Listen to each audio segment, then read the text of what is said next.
21.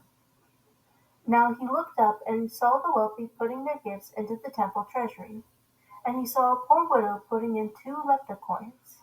And he said, Truly I say to you, this poor widow put in more than all of them, for they all contributed to the offering from their surplus. But she, from her poverty, put in all that she had to live on. And while some were talking about the temple, that it was decorated with beautiful stones and vowed gifts, he said, As for these things that you are observing, the days will come when there will not be left one stone upon another, which will not be torn down. They asked him questions, saying, Teacher, when therefore will these things happen? And what will be the sign when these things are about to take place?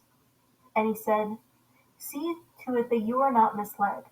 For many will come in my name, saying, I am he, and the time is near. Do not go after them. And when you hear of wars and revolts, do not be alarmed, for these things must take place first, but the end will not follow immediately.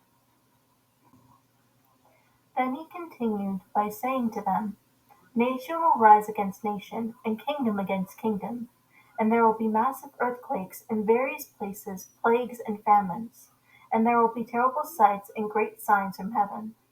But before all these things, they will lay their hands on you and persecute you, turning you over to the synagogues and prisons, bringing you before kings and governors on account of my name. It will lead to an opportunity for your testimony. So make up your minds not to prepare beforehand to defend yourselves. For I will provide you eloquence and wisdom, which none of your adversaries will be able to oppose or refute. But you will be betrayed even by parents, brothers and sisters, other relatives and friends, and they will put some of you to death.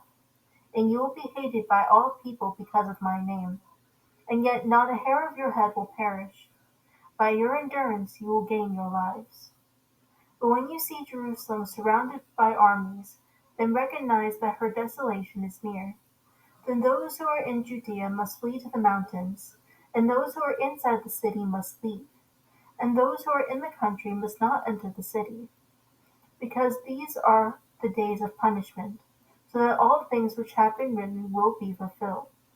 Woe to those women who are pregnant, and those who are nursing babies in those days, for there will be great distress upon the land, and wrath to this people. And they will fall by the edge of the sword, and will be led away captive into all nations. And Jerusalem will be trampled underfoot by the Gentiles until the times of the Gentiles are fulfilled. There will be signs in the sun and moon and stars, and on the earth distress among nations, and perplexity at the roaring of the sea and the waves, people fainting from fear and the expectation of the things that are coming upon the world. For the powers of the heavens will be shaken. And then they will see the Son of Man coming in a cloud with great power and great glory.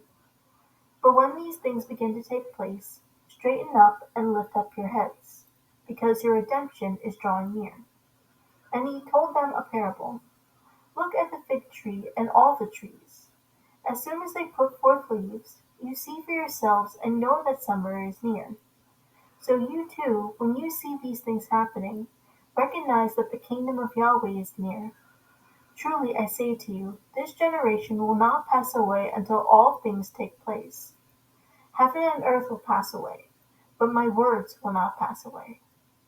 But be on your guard, so that your hearts will not be weighed down with dissipation and drunkenness and the worries of life, and that this day will not come on you suddenly like a trap. For it will come upon all those who live on the face of all the earth. But stay alert at all times, praying that you will have the strength to escape all these things that are going to take place, and to stand before the Son of Man.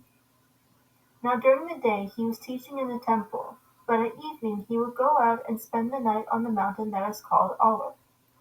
And all the people would get up very early in the morning and come to him in the temple to listen to him.